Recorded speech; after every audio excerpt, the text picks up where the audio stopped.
Andrew's come to the Gungahlin Club for the monthly meeting of the Gungahlin Community Council. We had a special meeting tonight.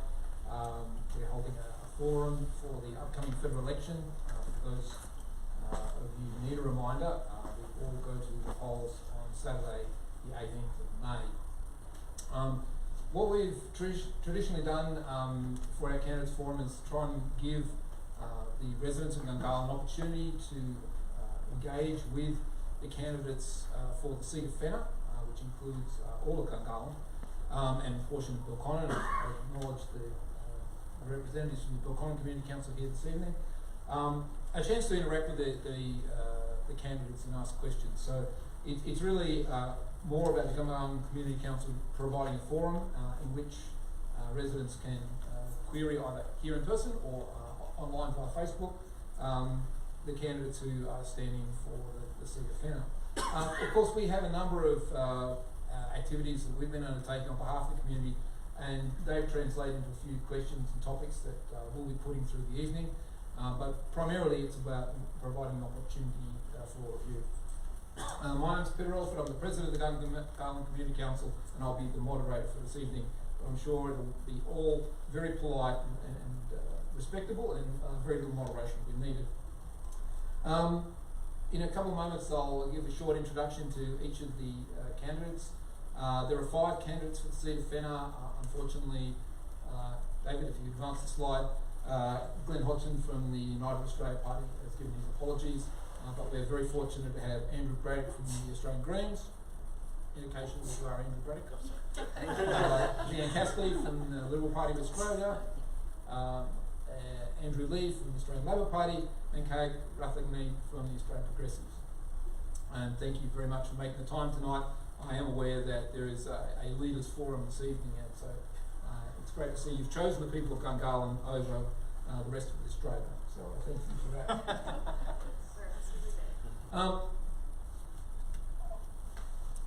In the interest of simplicity, I'll just read a few key points from each of the candidates' bios. Andrew Braddock is well known to the Gungahlin Community Council. Andrew's worked with the Community Council as a secretary for some time. He's a classic Canberra public servant, married with family, and living in the suburbs. He's not a career politician or a lobbyist. He's a product of the ACT public school system, has twin 4-year-old girls, and an active resident of the Fenner community, not only through the Gungahlin Community Council, but through the local primary school and a couple of charities, including Bears of Hope and Heartfelt. I look forward to hearing from you later on, Andrew. Next to Andrew is Leanne Castley. Is a lifelong Canberran resident, and like a lot of us, has seen Belconnen and Gungahlin grow from dusty paddocks into very substantial town centres over the years. Has worked most of her life in private enterprise as a recording artist in the country music genre, and most recently as an IT project manager for a successful Canberra-based company. She's a mum of 2 young adults, and looking and keen to make sure that they have the opportunities to flourish like the rest of Canberra. Andrew Lee is the Shadow Assistant Treasurer and the Federal Member for Fenner. So Andrew's the sitting member for the electorate, and was elected when it was still called Fraser back in 2010. His history is as a Professor of Economics at the ANU, held a PhD from Harvard, graduated from the University of Sydney eons ago, and is a noted author and has published many books. He's the father of 3 sons and lives here in Canberra. Member of the ALP since 1991. Kate Rutherford was born in South Africa. He's a magician and uses his creative talents to build a profile with young underprivileged people, and works with youth programs all over Australia. He's worked with remote communities, primarily teaching music and dance, encouraging young people to live positive lives. He owns a dance school here in Canberra and spends most of his time teaching hip-hop in a positive environment for primary and high school students. He's very passionate about the importance of having hobbies and activities for young people, and it's great to see him here representing the Australian Progressives. So once we've, now you've all got a feeling for who you have in front of you, each candidate will, in the same order I've introduced them, have about 5 minutes to introduce themselves. If they ramble on horribly, we will, with an appropriate amount of clamour and disquiet, indicate that their 5 minutes is used up. We've given them a bit of a brief around things that are important to Gungahlin, around infrastructure and office spaces. We're a young community, we're interested in health and education, and a number of other topics. But of course, I'm expecting them to make their case for your vote. So without any further ado, Andrew, if you'd like to steal the microphone back from whoever's taken it, and your time starts now. Is it working? Flip the switch. Nope. Push up. Now? Yes. Excellent. Hello, I'm Andrew Braddock. I'm the Greens candidate for Fenner. I would just like to start by acknowledging the traditional owners of the land on which we're meeting tonight, the Ngunnawal and Ngambri people, and pay my respect to the elders past, present and emerging.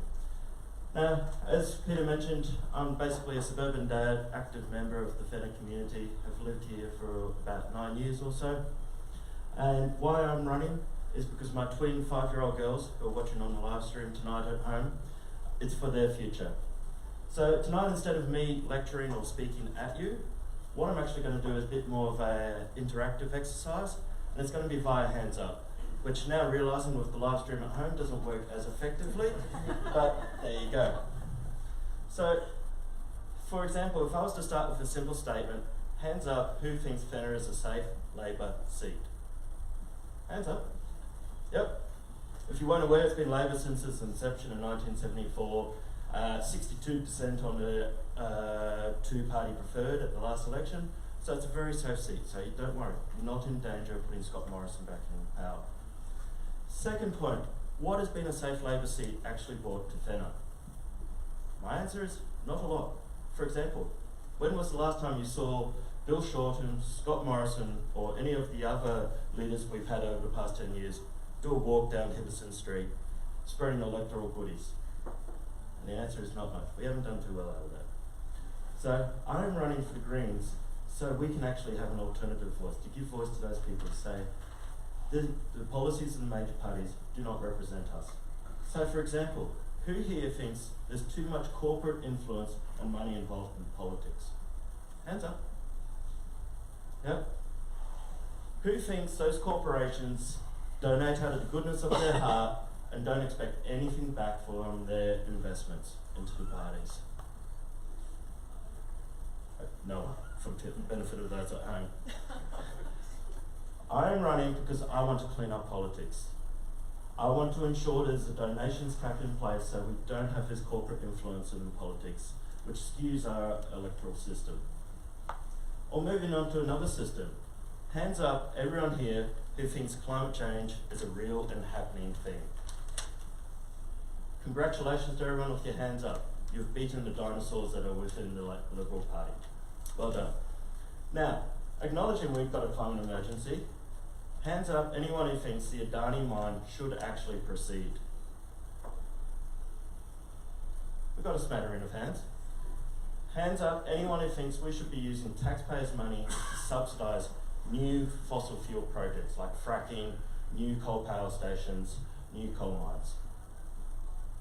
You want to spend taxpayers' dollars on that? Fair enough. Your choice, you can go and join the major parties here.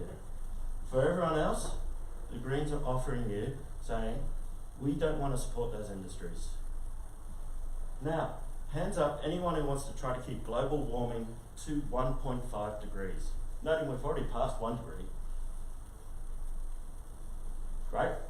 Guess what? You've just signed up to the Greens platform. I know some of you are here probably saying, I've done vote compass, I was already aware of that. That was sorted. Others are probably going, heads just exploded because you're agreeing with a tree hugging hippie up the front here. Well, if it makes you feel better, that's where the scientists say we should be. We should be aiming for 1.5 degrees. That's where the world leaders in Paris Accord said we should be, at 1.5 degrees. But only the Greens have got a platform to get us there. The major parties don't.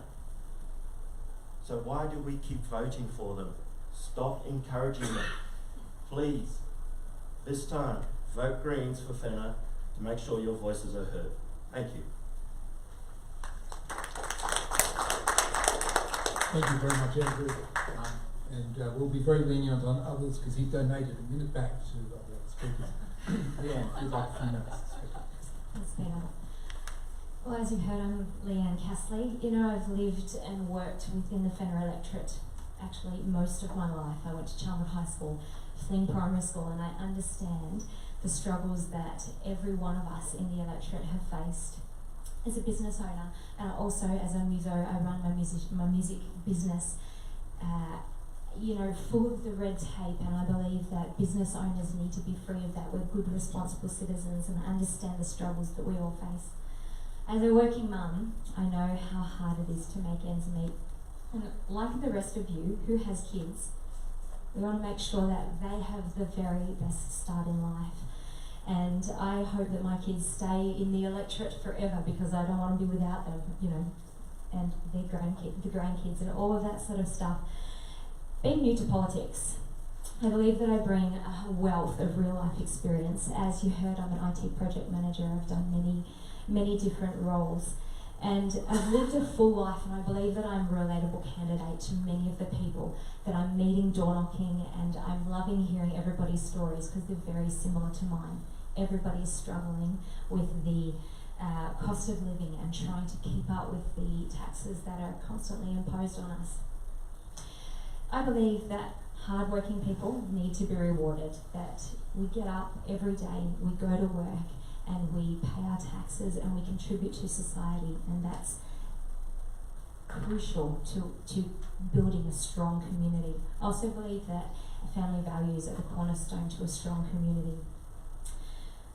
I'm standing for Fenner because I am opposed, as I said, to the constant tax increases and concerned about what the Shortland government are offering going forward, and I want to stand for the people like me who try and make ends meet and get to work every single day. I believe that we need to build a strong economy so that we can guarantee the essential services that every one of us rely on: health, education, the things that we need to keep this community ticking over, because it is a great place to live. And that's really all I have to say. You're never going to have taxes. We just need to not kill the people with the taxes to afford the great things. So that's it. That's me. That's why I'm standing for Fenner. I'm just like you. We go to work, we work hard, and we want a good community. Okay. Thank you, Leanne. Excellent. This is like every minute saved now with more minutes of Q&A a little bit later on. Andrew, if you'd like to say a few words. Terrific. Well, thank you, Peter, and thanks to the Gungahlin Community Council for putting on tonight's conversation. There's no stronger community council in the ACT than Gungahlin Community Council. You've done an enormous amount to advance the quality of public debate and to ensure that Gungahlin gets its fair share. Can I acknowledge the Ngunnawal people on whose land we're meeting today, and pay my respect to elders past and present. To acknowledge and thank all the fellow candidates running for Fenner. I hate the term safe seat. I've never taken the view that any member ought to take for granted their electors, and very much appreciate the contest of ideas that we're having this evening. And also to recognise Anthony and Penny, candidates for the Senate, who've taken the time to be here this evening. I was elected originally in 2010, and one of the things that I most wanted to achieve during that period was federal funding for the Majura Parkway. The Majura Parkway was ultimately co-funded by the Gillard government to the tune of $144 million. It was, at that time, the biggest federal funding for an infrastructure project in the ACT. Since then, there's been an infrastructure drought. We've said, if you look in the last budget, to find infrastructure funding for the ACT, you'll have to pull out your microscope. There's a minuscule $20 million there. But we've announced that if a Shortland Labor government is elected, that we would put $200 million into light rail stage 2, extending light rail from Civic to Woden, which of course means that ultimately you'll be able to go from Gungahlin all the way through to Woden. Gungahlin is very much the heart of the new Fenner electorate as a result of the redistribution. My office is just down the road from here, and being part of the Gungahlin community reminds you of what a special part of Canberra this is. The Gungahlin Park Run started off with just a couple of dozen people, but when I ran a couple of weeks ago, it had hundreds of people lining up at the start line, and there'll soon be a second Gungahlin Park Run setting up in the local area. This is a part of Canberra that is vibrant and diverse, which celebrates its diversity. a range of different multicultural groups in the community, helped to provide a diverse tapestry that just wasn't there in Canberra a generation ago. Labor has said that we take Canberra very seriously and Gungahlin very seriously. We announced today a bike paths project. I know many of you are keen cyclists, and that will include bike path upgrades in Fenner, recognising the importance of cycling for staying fit, taking pressure off the roads, and building a sense of community. Because, like being on the light rail, you can chat with your fellow cyclists when you're out there on the road. We've announced that we would upgrade the facilities at the Holt District playing fields and Kippax, providing better changing facilities for women playing AFL. They're seeing a more rapid take-up of the sport from women and girls than they are from men and boys, and so it's vital that we have those facilities. Alicia Payne and I are running a campaign to try and ensure that as part of Federal Labor's grant program for cleaning up local urban waterways and rivers, that the Ginninderra Creek catchment area sees its fair share of funding. And we're hoping that will be something we're able to support. And in the University of Canberra, we've announced that a Shorten Labor government would provide $600,000 for an Indigenous entrepreneurship program, bringing together two great strengths of UC in entrepreneurship and Indigenous leadership, starting, of course, with Tom Calmer at the top of the organisation. All of this comes off the back of what's been a pretty tough 6 years for Canberra and for Gungahlin. We've had the federal public service in Canberra literally decimated. 1 in 10 public service jobs gone. We've seen money cut out of schools and hospitals. And under a Labor government, we'd restore money to every public school in the north side of Canberra and every public school across Australia. We've said that we would invest in expanding Medicare, a great Bob Hawke innovation in 1983 would now see its greatest expansion since its inception, with an extension through to cancer care and to dental care for the elderly. We're committed to closing multinational tax loopholes that right now see too many firms sending profits offshore to tax havens like the Cayman Islands. We want to make sure that that money is staying right here, to expand early childhood, to build out the NBN properly. Again, a great success of the Gungahlin Community Council, beginning the NBN rollout with fibre to the home right here in Gungahlin. That NBN service guarantee that we'd put in place would ensure that people get better treatment under the NBN than they've seen as a result of the multi-technology muddle that we've had over recent years. Canberra isn't an ATM for the rest of Australia to rip money out of. Canberra is, in my view, the best city in Australia. And under a Shorten Labor government, it'll get the decent treatment that it finally deserves. Thanks very much. Thank you, Andrew. And finally, Kate Rafferty from the Australian Progressives. Hello everyone, how's everyone going? Good? Good. I was going to read my speech, but I didn't want to bore you to death. So basically, he got it wrong. He said I was a magician. I'm actually a musician. So yeah, I wish I had some magic tricks, but I don't. Basically, yeah, I've been doing music for over 15 years. If you click onto Triple J, you can hear my music there. And I've been doing political activist rap. I'm very passionate about Indigenous people's rights, and I've been working in their communities for over 10 years. I also run a radio show, so I'm sorry if I have to duck out early tonight. You can listen to it. It's 9:30 tonight. It's called Chopping It Up. And we've had some political guests on there as well. It's been really good. But the main reason why I'm running is basically because I've been working in this community for close to 15 years now. I've worked both as a youth worker and having my own dance/youth organisation.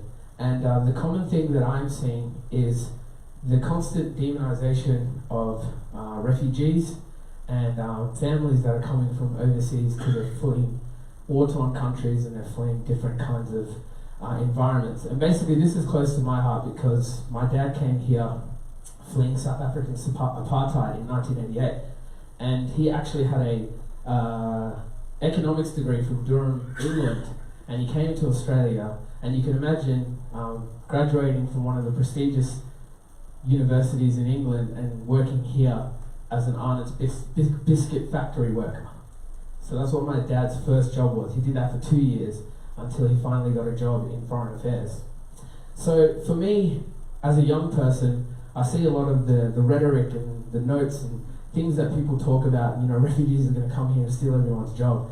And it just makes me feel really upset that there's nobody who has that same different kind of representation. Like, I don't want to put you guys on Front Street, but all three of these guys, they kind of look the same, dress the same. And so for me, I wanted to present something that was different, especially for young people. I know I'm probably not going to vibe with a lot of you in this room, but for me it's very important to show young people that if you have a dream or you feel like you can do something, you can do it. And I was happy that the Progressives given me the platform to be able to go out there and engage young people and say, look, your vote is going to really matter and shape the way our nation is going to look in the next 50 years. I mean, there's not a lot of stuff that I do disagree with the Greens, That's probably a lot of our policies align, especially with climate change and stuff like that. I guess the difference for me is I can put my personal twang and personal touch on that. Another reason is just the way that young people are treated, young people are perceived. If you go into the community, especially here, there's no youth services. Youth centres are getting shut down. And there's this constant demonisation of young people are causing all this ruckus, they're doing all these things wrong, but then it's like we're cutting funding for the activities and things that they want to do. If you look at sporting activities, they're expensive. If you have a family of two kids and you want to send them to play sport, that's like $500 a term on top of all your bills and everything like that. So how can you expect young people to just do nothing when you don't give them activities and things to go to? Yeah, and lastly, I guess, like I touched on it before, representation, it's a big thing for me. Every time I click on the television, every time I go out into the community, teachers, there's just a lack of representation for multicultural people. And I feel like that really needs to change. We have a lot to offer. I love this country. It gave my family a great opportunity. My mum's been working in ACT Health for 30 years. And it inspired me to want to give back to the community because I believe Australia is one of the greatest countries in the world. I've travelled to South Africa, I've travelled all over the world, and I see the problems that they have over there. But when we have people speaking negatively to small parts of the community, that is a really, really big problem, and we need to really stop that, and we need to come together and make this country the best place, because it really is. Thanks for your time. Thank you very much, Gag. A quick reminder, and I received my Australian Electoral Commission had a vote instructions today. I remind everybody the names you see tonight are the names that will be on the green piece of paper, which is for the House of Representatives. There are also candidates for the Senate who are not speakers today, but we have a couple in the audience, and I'd like to invite them to stand and at least say, hello, my name is. So if there are any others. Hello, my name is Penny Keeners and I'm running for the Greens for the Senate for the ACT. Thanks, Ben. Oh, geez, thanks, Ben. Good evening, I'm Anthony Pesic. I'm also running for the Senate as an independent, so thanks for your time tonight. Oh, into the face. All right. Sorry, the camera. Hi guys. See you there. I'm Anthony, I'm running for the Senate, so sorry I forgot about you guys there. So, pleasure to be here. Thanks. Thanks very much. Thank you very much. There'll be a little bit of time at the end of the evening to interact with all of the candidates and with the Senate candidates as well. Look, I might start off with a couple of simple questions, a show of hands for the candidates. Do you see a stronger national capital authority and further funding for the NCA to maintain the national profile and character of Canberra? Is that something you would support? Yep. Great. Excellent. Do you support improving the quality and the number of Australia's national institutions, the National Library, the National Gallery, National Museum? Is that something you all generally support? Okay, you have a chance to talk about that. And do you support the concept of decentralisation of public services, staff, agencies or portfolios away from Canberra? It depends, right? Service. Okay, thank you. Yeah, thank you. So Whitlam pioneered decentralisation of service delivery to the regions. That's smart decentralisation.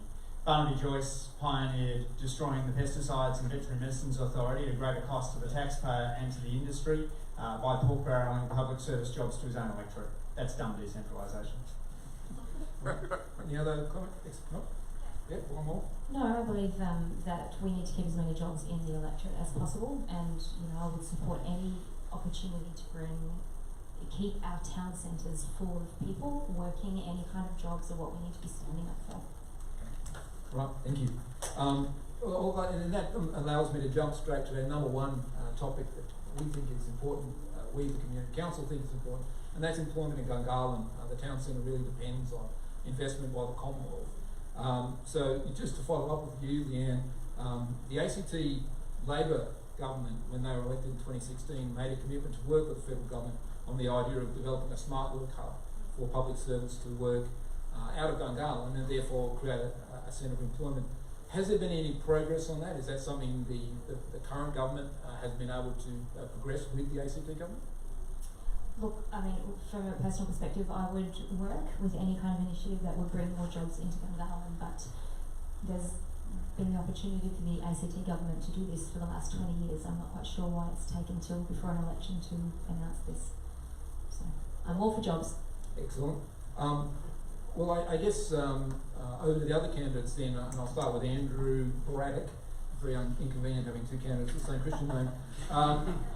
Perhaps you can make a comment on should the Greens, let's just say, able to form government or hold the balance of power even, what actions would you take to ensure the Commonwealth distributes its infrastructure investments evenly across Canberra, but more particularly unevenly into Gungahlin, and get additional federal agencies or portfolios or indeed other infrastructure that the government may have funding for to move that into the seat of Fenner and particularly to foster the development of the Gungahlin Town Centre? Same question for all four candidates. Okay.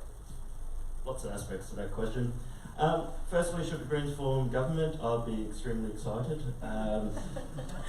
What I would say is I'd be encouraging the public service to be actually making decisions as to how they can best serve the needs of the people in terms of what services need to be located where, based on a business decision, not on a political decision that sent the Pesticides Authority up towards North and New South Wales.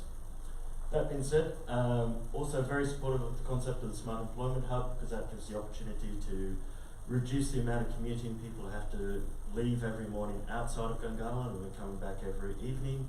It supports flexible working arrangements for those who might, for example, have caring responsibilities or drop off kids. It also would encourage more sense of community here in Gungahlin and create the employment base that will allow businesses to thrive. In terms of supporting employment within the Gungahlin, in terms of actual agencies, yes, I'll be very supportive of the public service to look at that and encourage them by all means as a representative for Fenner to make that happen. Yeah. Look, as I said, I'm all about jobs. I believe the best form of welfare is work, and I'll fight for jobs. Zed Cisalja has fought to get immigration in Belconnen, and that's going well.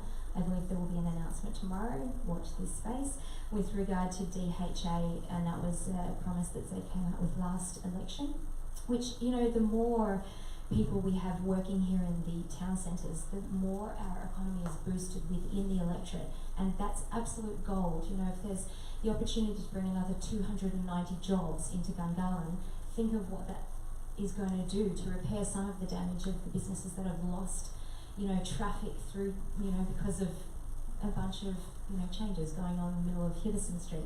I believe that every Canberra town centre was designed for us to live and grow and thrive and play here in our town centre. We don't want to cut ourselves off and become ghost towns and all have to trip into the city. So anything we can do to bring more work into Gungahlin is something I'll fight for. Thank you. Thanks, Peter. When I was first elected in 2010, the Labor was in government, and I wrote to all of the ministers urging them to consider moving an agency to Gungahlin based on environmental gains and ensuring that people are able to work close to where they live.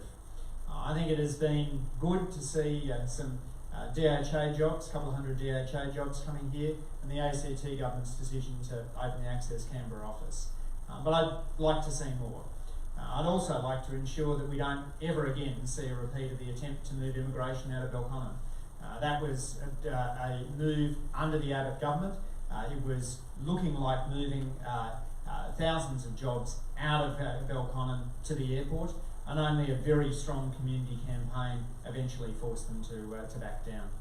But that decentralisation is how Canberra is designed to work, having agencies in the town centres, but not so far apart that you can't get the benefits of co-location in the national capital.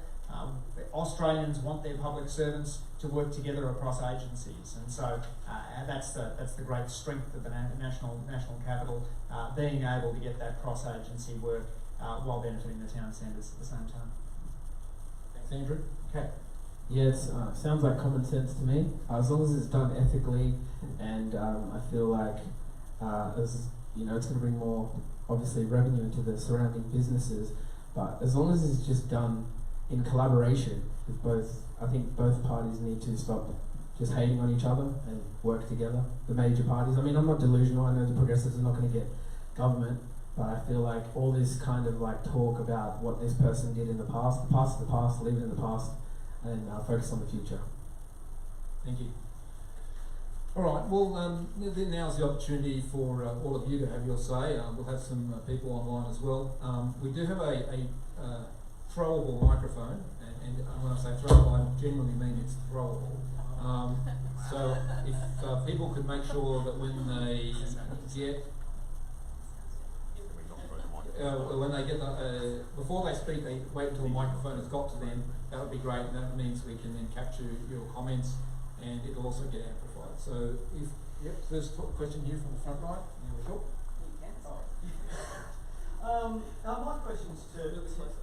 My question's to Leanne. Andrew mentioned a lot of commitments that the Labor Party is going to do, and I'm just wondering whether you can elaborate on what the Liberal Party plans to do. Of course. So, we're record spending with education. We've doubled our health budget, and of course there's the 158 billion Australia-wide with the tax cuts. I think that's going to make a huge difference to people on the ground. I believe most people will see between $600 and $1,000, benefit in their tax return. Hospital, just go back to that for a moment. The mental health issues that we've got, I believe, need to be really focused on, and I know we're opening a second headspace.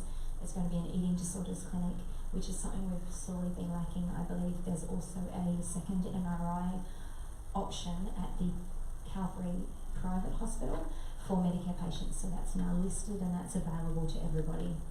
There's going to be another 2,000 medicines on the register, which will help so many people. The amount of people that I'm meeting that have so many health needs that just haven't been met in the past, and they're getting these medicines now, which is brilliant for our people. Childcare, I think most people, most average income earners will be seeing a $1,300 discount or benefit from the childcare policy that the guys have put in place, which is exciting. Yeah, more?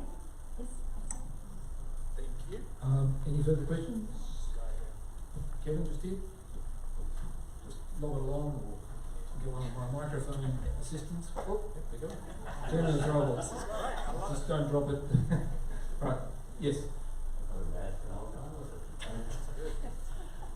This is a question that is we've never heard anything at all about from either side of politics or government. But I know that there is bipartisan support or tripartisan support for the question, and I'd just like to know what the candidates' views are and how they will try and implement the different things. And it's about cooperatives. We have a lot of stuff about companies and small business and so forth. But one of the great strengths of Australia is that we actually still have a lot of cooperatives. But the cooperatives have been in the ethics area in Australia life for the last 2 years.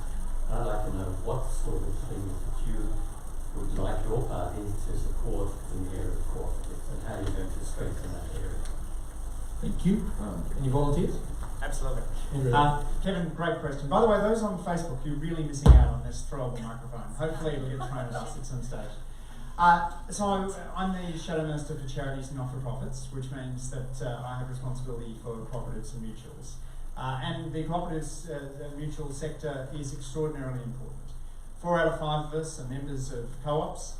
You think of organisations like the National Health Co-op here in Canberra, the NRMA, HCF, Beyond Bank. They provide an ethical alternative to corporate shareholder capitalism and also a way of investing in their members. Last week I was in Townsville where we announced Labor's policy on cooperatives and mutuals. We did it in Townsville because the NRL Cowboys team is the only cooperative team in the NRL, the only member-owned team. They actually bought the team back from News Corp. And we announced there that we would put in place a task force within Treasury to build cooperatives and mutuals across Australia, to look at synthesising regulation across states and territories, to build the growth of co-ops and mutuals, getting rid of laws that are getting in the way, and ensuring that we work with the Business Council of Cooperatives and Mutuals, the Customer-Owned Banking Association, and a variety of the other organisations that have really spearheaded the growth of co-ops and mutuals. And it comes off the back of a later success in the end of 2016 when we announced that we would support the change in finance laws that were impeding the growth of member-owned financial institutions. 2 years later, after a Hammond review, the Coalition came on board and those laws passed the Parliament earlier this year. So we've already got a win on the board for co-ops and mutuals, but with that task force within Treasury, we'd hope to do a whole lot more. So, Kevin, fantastic question as usual. Any other candidate want to venture into the co-op swamp? No? All right. Press on. There's plenty more questions. Andrew? Fantastic question, Kevin. The Greens are all for cooperatives. I would mention not just the large form that Andrew just mentioned, like the NRMA types. I would be more interested in the local level. The groups of people who are coming together, not looking for a profit-driven outcome, like from big companies, but who are looking for meaningful outcomes for them as a community. And I think we need to do more to support those, particularly in the space of regulation, and giving them the support to flourish. Thank you, Andrew. Brad, next question. Yes, it's nice when the audience is self-organising and passes the microphone around the next thing. Damien. Hello, candidates. My name's Damien Haas. I'm the chair of the Public Transport Association of Canberra. Earlier, Andrew, we talked about a $200 million investment in infrastructure in the ACT towards extending the Gungahlin Light Rail to Woden. I guess my question is directed to the Liberal candidate, Leanne Castley. Do the Liberal Party have any plans to invest in light rail in the ACT? Do you support the extension of light rail from Civic to Woden? And do you think that the Liberal Party would match the $200 million of light rail infrastructure spending? That's a great question. I'm actually unsure what the ST Liberal Party are considering doing with light rail. Federal on a federal level, it's certainly not in this election, and it's for this next 4 years. It's not something that I'm, willing to venture into. I guess it's not on my radar at all. But do you support the extension of light rail personally? Well, I support better infrastructure to get Canberrans from here to there, and if that deems to be an extension to the light rail, then that's something that I would be willing to talk about and get involved in. If it's not, then it will be the other direction. Sure, Andrew. Damien, great question. Not only would we support the... Sorry, I'm just trying to get the balances right. Sure. It's getting feedback. Not only would we support the second stage of light rail through additional funding, but also through the important legislative reform that will be required. Light rail stage 2, because it passes through the parliamentary triangle, needs approval from both houses, and we've undertaken that we will champion that approval, which I don't think should be regarded as a fait accompli. And my hope is that the Liberals, particularly the Liberal senator, if he's re-elected, steps up to say it is in the interest of Canberrans for the Senate to support the passage of the necessary laws to get light rail stage 2. Without that vote in the Senate, doesn't matter how much money we're willing to put in, we won't get stage 2, I think. Fair enough. And the microphone's then, yep, okay, next question please. Can I just get people, Lord? sorry to throw a little, I'll just get you a little bit closer so I don't have to have the level so high. Thank you. G'day, my name's John Reynolds. I'm from ACT No Drone Zone. We have concerns in this electorate about the wing drone delivery service and what's happening with that. What I'd like to know, and I hear some answer from every candidate, there's a legislative framework gap where there is no control on noise levels from drones currently operating in Australian airspace.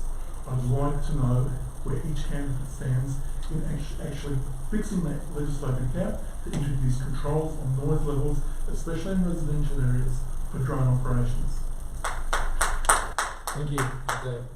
A question that's completely consistent with the Gungahlin Community Council's position as well, so very interested to hear the candidates' views. 100% agree. There's a regulation gap between CASA at the moment, who's purely interested in the terms of safety, but not in terms of the noise level, which we've seen from the Gungahlin trial from the Wing company, has caused a great deal of anxiety for that community there. And then you have the local government saying they don't have the regulatory authority to be able to cover this. So I'd see that as a key issue that the member for Fenner, when elected, will need to take up, working both at the federal level with the CASA's regulations, in touch with the ACT government to ensure that gap is closed and that we are regulating this space to ensure we're not squashing legitimate business interests, but at the same time we're not disturbing the peace and quiet that people enjoy at their neighbourhood.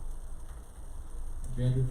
Yes, if it's a concern, if there's a noise concern, it's definitely something that needs to be addressed. But again, I hate to squash any businesses, but it's definitely something that needs to be taken into consideration. There's a drone near my house, it's quite noisy. Andrew? Yeah, I think it's a really important issue. We know that drones can have environmental benefits if you're getting deliveries where you're not having to drive in order to pick things up, but it's got an environmental cost if it's making a whole lot of noise and disturbing the peace. My 3 little boys would love nothing more than having our house buzzed by drones all the time. I don't think that's the attitude most of our neighbours would take. So I'm very happy to take that issue up. And I think CASA is attempting to use these trials to improve its regulations right across Australia. So if we get it right, we can actually ensure that the rules right across Australia around noise and safety are right. Not only ensuring we get things right for Fenner, but making sure we help the rest of Australia in setting the right framework of rules. Thank you. Okay. Yeah, I think there needs to be like a balance. I guess I'm the youngest person here, so I'm a fan of drones.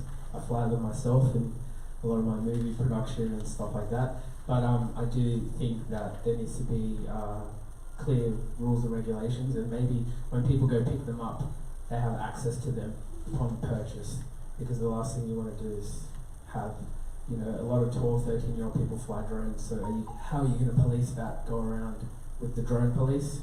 So I think it has to have common sense, and it needs to have a good balance to allow people to also enjoy themselves, but do it sensibly without disturbing people in neighbourhoods. Okay. It's a quad partisan position. Yes. Next question in the back. Andrew talked about global warming. Now, what causes global warming? CO2. What causes CO2? Cars and factories. What causes cars and factories? Humans. Therefore, what I'd like to know is what are you going to do about the excess humans in the world in places like India and other overpopulated countries? I answer that question. You can't do anything about it because they're their own countries. So what are you going to do about it? What a bloody stupid idea, for crying out loud. If you get more and more people, you can grow so many sheep to the acre, you can grow so many bloody humans to the square kilometre, and if you have too many humans, you get too much of one thing. The environment, in fact, is about balance, and you need to find balance. Okay, I'll take that as a comment rather than a question. Back to the what can you do about overpopulation overseas? I think in any population debate, you've got to recognise that humans aren't just mouths to feed, they're also muscles to build and minds to inspire. So there is a benefit in agglomeration, and we are a more productive and interesting world as a result of having more minds there. But you need to make sure that people are able to live to their full potential. So the slashing of our overseas development assistance program means that in a world of many billion people, there are children who are not receiving the vaccinations they would otherwise have been getting from our aid program, not getting the educational opportunities that they've been getting from our aid program. Aid's gone from 0.35 to 0.21% of GNI. Will go within the decade to 0.16% of GNI. Australia is rich enough that we're able to step up and do more to assist a world where poverty is sadly too prevalent. And under a Labor government, you'll see aid increase every year that we're in office. But for issues like climate change, even if we were to freeze world population, that's not going to make the Paris targets alone. We need smart policies in order to decouple economic growth from carbon emissions. And so we're committed to a 45% emissions reduction target with a suite of measures, starting with the National Energy Guarantee, if the Liberals will come back to the table, but then moving to things like electric cars, extending the safeguards mechanism, providing subsidies for battery installations in the home in order to stabilise wind and solar, and doubling the funding to the Clean Energy Finance Corporation, and so they're able to do more clean tech investment. I'm really optimistic about our ability to create jobs, grow the economy, and reduce carbon emissions, as we did in Labor's last time in office. Andrew Brad, back to the original question around impact on population mostly. I think it's more a climate change question. My concerns are what the cost of a 45% emission target is. I guess that's maybe for you. Can I ask a question? Yes, I'll give Andrew a chance to respond to the question if he wishes. Okay. I understand the sentiment behind your question. I think my answer is we need to get our own house in order first. We are the highest CO2 emitters per capita of the world. So we can't expect anyone to change unless we've looked at ourselves and changed ourselves. So for me, that's where it needs to start. Thank you. Leanne, you had a follow-up? Or just, where I believe we're on target to meet the Paris Agreement, and we're, committing money to investing in, looking into options and clean energy. I understand that the Labor government have offered this 45% reduction. I just would love to know the cost. It can't break the backs of the Aussies, we need to be practical about life. Fantastic to get a question from Leanne. Thank you very much. I promise this isn't a Dorothy Dixer, but you've got this interesting conundrum, right? So Leanne's just told you we're on track to meet the Paris targets. But as you know, if you look at the government's own reports on emissions, they show emissions steadily rising since the coalition's come to office. How can this be true? Well, the answer is we're going to use what's called carryover credits. We're basically going to take credit for things that we did a decade ago and go to the international community saying our emissions have gone up, but hey, we did well a decade ago, so please give us a free pass. Virtually no other country is taking that approach, and if we won office, Labor wouldn't take that approach. Now to Leanne's direct question about the economic cost. Before I entered Parliament, my boss at ANU, when I was an economics professor, was a guy called Warwick McKibben, who was asked by the Abbott government to model the cost of a 26% emissions reduction versus a 45% emissions reduction. And he said that the economic impact on the economy was the impact on the economy was basically the same. The economy would grow at about the same rate under either scenario. But there's a huge cost to not tackling climate change. The $18 billion that natural disasters cost us every year could well double. We could see massive hit to the Barrier Reef, which is one of our greatest tourist assets. And those increasing hot days will take a toll on older Canberrans. There was a 25-year period from the mid-70s to the late 90s when never once did it go over 40 degrees in Canberra. And as you know, in January, we had 4 days it was over 40 degrees. That's got a huge impact on vulnerable members of our community. So we have to step up, and there is a big economic cost to not doing so. Okay. Thank you. Good dialogue. Next question, here on the right in the crowd. Following on from the last question. Sorry, a little bit closer to that microphone. Sorry. Following on from the last question, I'm very interested in Australia's population growth. It's very hard to get any of the three major parties to admit to actually what they see as a population target. I've written to the Greens, I've asked Labor, I've asked Liberal, what do you see as Australia's, optimum population? So we've got all this, record population growth at the moment, which is, affecting the environment. Obviously more people, like the last gentleman said, the more global warming. We're global warming machines walking around. So the world population has doubled in my lifetime. Australia's population growth is on target to double in my lifetime, in a few more years. What is each party's projected population growth in the next 50 years? Where do we want to be and why? Okay. Going alphabetical by surname again, Andrew Braddock. If you want to venture responsibly, you can pass. You're asking me for a number without coming to grips with the concept of one person with 2 cars, a 4-bedroom house, who drives 50 k's a day to work, has a far greater environmental impact than for, let's say 2 people in a small unit who cycle their way to work, who buy locally. So I can't give you a straight answer in response to that, because we need to consider as well, what is the manner in which we wish to live? What impact will we have on the environment? Because that helps set, how much can the environment actually sustain in terms of our population? Okay, let me jump in. I think the question was more around what is the Greens' policy position on population growth for Australia? Do you see trying to hold the population steady? Do you see rapid growth? How are we going to... Is that essentially it's a population policy question? That's long, but none of the parties will commit to a figure. We've got 200,000 people, coming in with immigration. We've got the 457 visas. We've got student visas, which are all adding to Australia's population growth, which is quite hidden. So Australia's population is actually increasing above the actual figures of population, which the actual population of Australia is actually larger than the actual number of people in Australia. It's smaller than the number of people in Australia. On top of... I'm going to ask the candidates to answer that. Okay. No, it's okay. The Greens' position is we'd like to see immigration levels keep on going at the current rate. We want to see more humanity into that process. We don't believe in having them locked up overseas is the answer to our immigration problems.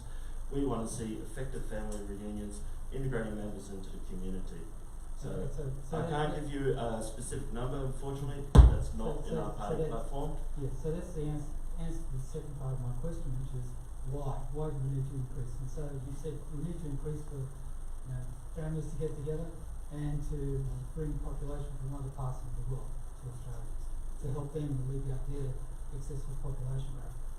There's numerous reasons why we would seek to allow immigration into this country. As I mentioned, in terms of the benefits that are provided when a family is able to immigrate as a cohesive unit, that allows them to be able to be economically viable, support each other. There's better outcomes for the community. Okay, there's also refugees, where we have a responsibility as part of the global population to ensure we give safe harbour to those who have unfortunately, who are less fortunate than us. So we also do that. We also need particular skills as part of our makeup of the Australian workforce. So there's a number of benefits that flow from us immigrating a program of people as we see fit. Sorry to interrupt before the next question. I really apologise, but the few little things, the few little parts that you said, they're only a small part of our immigration policy. But we're getting people coming to Australia to work in jobs which our children could have had. We've got low population, low wages growth because we're importing unskilled labour, which prevents our children, receiving the training, the education they need to actually go into skilled work. Okay, so let's keep the microphones moving. Leanne, did you want to have a punt at this one, or let it go? I'm a little unclear on what it is you're hoping for, but I believe with regard to skilled, I believe we need to be making sure we have skilled workers. The population is growing. It's growing. So whatever we can do to come at that from a strategic perspective and I don't know, looking forward and managing that somehow would be something I'd support, but I don't have the answer. I don't have an answer for you tonight. You mentioned before major parties ducking this conversation. I haven't. I gave a speech at the Lowy Institute on population science, called appropriately enough Size Matters. I think there are extreme views in this debate that aren't particularly helpful. There's a pro-population growth argument that says it's all about national security and heft on the world stage. If populate or perish was ever true in the past, I don't think it is today. And there's an argument for zero population growth that says it's going to be the way in which we solve traffic congestion and climate change. And I think smart policies going directly to those issues are a much better way of dealing with them. But I am comfortable with a population that is steadily growing. And for Australia, let's be clear, population policy is immigration policy. The birth rate goes up and down largely with the economic cycle and with where the demographics of the population are at. A policy like the baby bonus has almost no impact on fertility. Government is very, very poor at encouraging people to have more or fewer children, although better childcare policy is probably the one area that makes a difference. Really, we're talking about our immigration rules. What the coalition has said is that they will take a really tough line in immigration. Net overseas migration under them, Scott Morrison says, will be 160,000 a year. Curiously, if you look at what the budget was already projecting before he said that, the number is 160,000 a year. So he has a business as usual approach. We think there's some changes to be made. We think in the area of temporary work, we need to make sure that temporary workers aren't crowding out domestic workers and aren't crowding out opportunities for apprentices. So we'd like to see better targeting of what was the old 457 temporary work schemes. We think that there ought to be higher fees on employers to ensure that they really are bringing in someone whose skills will complement existing workers rather than supplement them. But we've said conversely for grandparents who are coming in to help out with the kids that families shouldn't have to choose between bringing in one set of grandparents or another. We'd change the rules there, and so it's possible for both sets of grandparents to come, and we'd bring the fees down. We'd also increase our refugee intake from 18,000 to 27,000. We think that's appropriate for a country of Australia's size. So you want to get the balance right and think about exactly who's coming in and the extent to which they're ensuring that we're adding to the total prosperity, the intellectual capital of Australia, and not simply crowding out workers and putting pressure on the system. That really matters because the great genius of our immigration system has been to ensure that we get strong support from the public. We've done this by moving up and down migration levels as the unemployment rate has gone up and down. You fail to do that, you undercut public support for a migration program, which has historically been much better in Australia than in Europe or North America. I'm sorry. We've had a lot on this quick topic, so I'd really keen to hear what Pam has to say. And if we could move the microphone on to someone else to ask a question, I'm happy to come back to you further on. But I want to thank you for your question. First of all, I want to say I'm not attacking you in any way. I just wanted to answer, I guess, two of the points that you made when you were speaking, I think, to the first Andrew. I agree totally with what Andrew was saying about processing people offshore needs to be made and done in a humane way. I think what we're currently doing is just not working, and there needs to be a real discussion and an honest discussion on how that is. You made a comment about people coming from overseas and taking young people's jobs. I worked in youth services for 15 years. I can tell you now that there are no Australian young people from Canberra that want to go into rural Australia and do farming jobs for low pay. So I'm just going to get to. So this is the issue that that needs to be discussed. People need people need workers out there, and unfortunately, these people are coming from overseas to take those jobs because no one here wants those jobs, and because they don't pay well. Yeah, and then the last one, sorry, I'm about to finish, is I think the language about people coming from overseas and university students. Some of these people contribute really largely to our society. I mean, uni fees, if you've actually looked at the international fees for university, they come here and they pay exorbitant amount, almost 3 times as much as what I pay to go to university. And a lot of them go back to their countries to contribute back to their country. So I think the language needs to be just more honest, and it needs to stop the fear-mongering. Like, really just go out and get the education, because once you get the information, you see that what you see in the news doesn't really reflect what's happening in real life. So that's been a lively conversation. I think everybody's hands for the responses on that one. Luke, where are we at? So we got the lady, we got the gentleman with the glasses, we got this lady, Okay. and then we got Well, Darren. that's too far ahead, I'll forget. Thank you.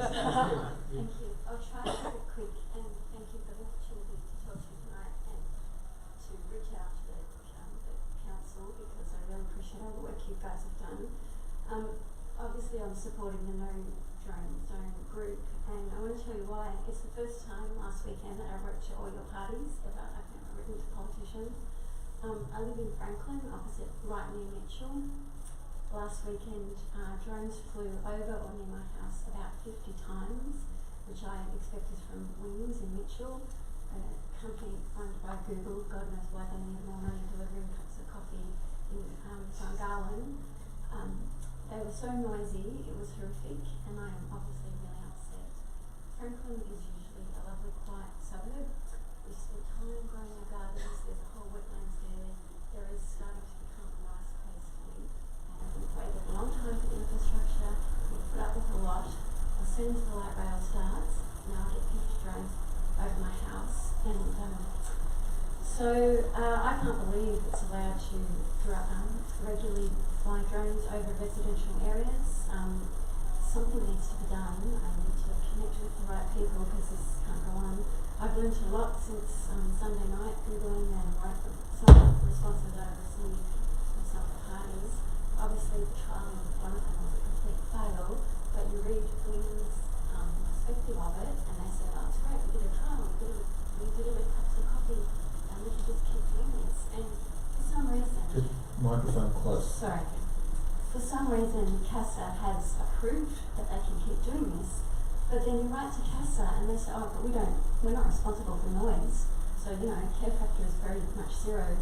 So they too, you write to Air Services Australia, you write to them and they say, oh, we only care about noise related to airports. You write to federal government departments and they say, write to CASA and write to Air Services Australia. You read the submissions, 150 submissions on the ACT Legislative Assembly website. Most of them are saying, no, we didn't ask for this, you didn't ask us if we wanted this, we don't want drones to deliver us cups of coffee. We recognise there will be drones in our lives going forward. They might have much more important things to do, like emergency response type responsibilities, but I just think it's so fair that we've worked really hard, we work flat out 5 days a week. All I want is a little bit of peace and quiet when I get home. I don't need drones. And so if we can work together as a community, obviously both and fought it as a community and fought really hard, yet CASA still went and approved it. Like, I don't think you've got the answers now, so, but I need help because I can't live like this. It's the second time we've been on this topic, but that just reflects that it's a significant issue, and it's very obvious from talking to the Gungahlin group, which obviously the Community Council have done, that there is a significant gap in the ability of the community to get government action, whether it's federal, state, or in other parts of the country, local, to actually allow their voice to be heard, to affect change and influence direction. So I guess sharpening that issue, what are the specific activities you believe need to be undertaken as a priority to address this issue? Andrew, okay. Thank you. And yes, I wholeheartedly agree with your statement there. I was here at the Gungahlin Community Council when the Gungahlin Action Group came and presented on the impacts on their community and highlighting to us the concerns and issues that were raised. The ACT Greens were very vocal in calling for Wings to not start operations until after the inquiry into drones issue, which is currently in front of the Legislative Assembly, had actually completed its work. Unfortunately, that's not something that was echoed by the other parties, and it is also something that Greens itself did not adhere to. So Greens would be very much at the forefront of trying to address this regulatory shortfall that is cross-government, or cross levels of government, cross-government agencies, where no one is taking responsibility in this space. You're so frustrated. I can hear that, and I would be the same. I'll be honest. I know what it's like to build yourself a home, and the roadworks. I hear the reversing beeps from my house in Palmerston. I have absolutely no idea what the Liberal Party have discussed with regard to this, but that I would fight to ensure that noise restrictions are adhered to, and try and make your home the peaceful place that you want it to be, to the best of my ability. Yeah. Thank you for the question. What was your name, sorry? My name's Judy. Judy. Just one other thing, the article I read from Wings said they want to increase to 11,000 flights over Canberra a day, and if you live across the road from them, I just can't believe it's going to turn out. Judy, I'm not sure what your schedule looks like over the next week or so, but I'd be really happy if you had time to sit down and talk through with you the appropriate response. What you talked about with your frustration with CASA and their services and the gaps between regulations, it sounds like something we need to address immediately. So let's chat after the forum, find a time to sit down and talk that through. Okay. I was actually trying to just Google then how big this business is. CASA a big business? Sounds like they're pretty. Civil aviation safety. Oh, okay. So no, I'm saying Wings. Sorry, Wings. I meant to say Wings. That's Wing is a small spin out from Alphabet, which is the parent company of Google. They have about 100 staff. Oh, okay. Well, I mean, I'm a small business owner, so I don't have 100 staff. But I guess I hear your frustration when it goes to the larger issue. I feel that larger companies, bigger companies, they get away with a lot more stuff than, say, myself. If I tried to launch something like this, I can assure you that I'll probably be shut down within a day. So it goes to why I joined the Progressives. Ethics, I feel like it should be one set of rules for all citizens of Australia. They shouldn't get away with disrupting a whole neighbourhood of people without the proper consultation and being able to, like Andrew said, launch something when obviously the community is not happy about it. That's not what providing community service is about. So I totally understand where you're coming from. Yeah. Look, at the risk of slipping from moderator to editor briefly, one of the points we made to this legislative committee was that if you are going to build a regulatory framework around drones, it needs to be built around drones, not the service provided by Wing. So whether it's a small startup, in fact there are 2 Australian small startup companies doing drone delivery but not operating in Canberra. So this needs to be, the whole issue needs to be taken away, as it were, from Wing, and the problem of this new technology being used in a new way needs to be addressed, and it is so obviously a classic gap between state and federal regulatory responsibility combined with a new technology being applied. It's not unlike the situation with Uber, it's just that this has a very, very direct impact on residents, and the balance is not right. So thank you, Andrew, for that offer. Thank you, Andrew, for the support, and I think that was a good conversation, but it's the clear takeaway is we need federal support to fix this. The microphone, yes. Thanks for letting us all have the opportunity to speak to you. It only makes sense to me that when Labor spends more, they tax more. And we're looking at around 387 billion, give or take a few billion. So given you're going to abolish the tax cuts recently announced for middle to high income earners, Andrew Lee, you're going to cost my family $5,400 a year. So it's a family of a mum and a dad, 2 small kids, we run a small business, and I work 3 other jobs to make ends meet. So I want to ask you, why does Labor punish hard-working Australians to fulfil its own social agenda? And now perhaps you can't answer this because you've gone from AMU to Parliament and you've never run a business or worked in the private sector. And I want to ask the other candidates, what is your vision for a fair tax system that encourages reward for effort and fosters aspiration? Good question. Andrew first and the others. Well, thank you very much for the question. We're facing a significant choice at the next election. Scott Morrison would like to give $77 billion worth of tax cuts to the richest 3% of Australians, those in the top tax bracket. Bill Shorten believes that a bigger priority ought to be investing in our schools and our hospitals, putting the money back that the Liberals have taken out.